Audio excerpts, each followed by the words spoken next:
Yabal handa na, porsigido na ito sa pagsampa ng kaso dito po sa mga antay. Hawak na ni Kuya Bal ang kopya ng reklamo asunto ito po sa mga antay kalingap at pumunta na nga sa cybercrime at nanumpanan si Kuya Bal. Kasama dito po si Berador at JP Alipio. Nakita natin sa larawan na ito pong si Kuya Bal ay talagang sigido na ito po sa pagsampa ng kaso laban po sa mga antay.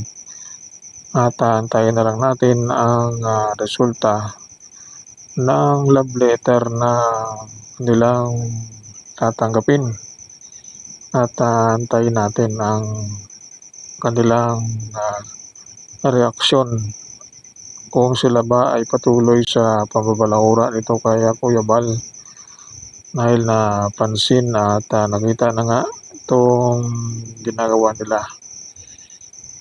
Totohanan na itong gagawin ni Kuya Bal Santos Matubang sa mga namabalaura sa kanya at hindi titigil itong si Kuya Bal. Ito ay atin pong pangsubaybayan ang sunod na update ay kasampulan na itong mga antay na ito na walang ginawa kundi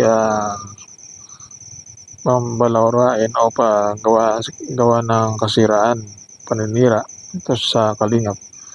Wala namang katotohanan at walang ebidensya kundi nakisawsaw at gumawa ng isyo. Tulad ni Kapeso, number 1 na tinatarget ni Kuya Bal ito po si Kapeso. Kapeso talaga ang mastermind. Kumbaga yung number 1 na manguusig sa kalingap. Kaya siya yung puntarya at yung pagkamaangas ni Kapeso ay biglang nabago o kaya ay nahimik itong si Kapeso. Napansin ng mga netizen taga-subaybay ito kay Kapeso na bilang bumait itong si Kapeso at hindi na dumano maangas sa pagsalita. Siguro naramdaman niya sa kanyang sarili na ito na nga, padating na ito pong love letter niya na sasampa ng kalingap laban sa kanya.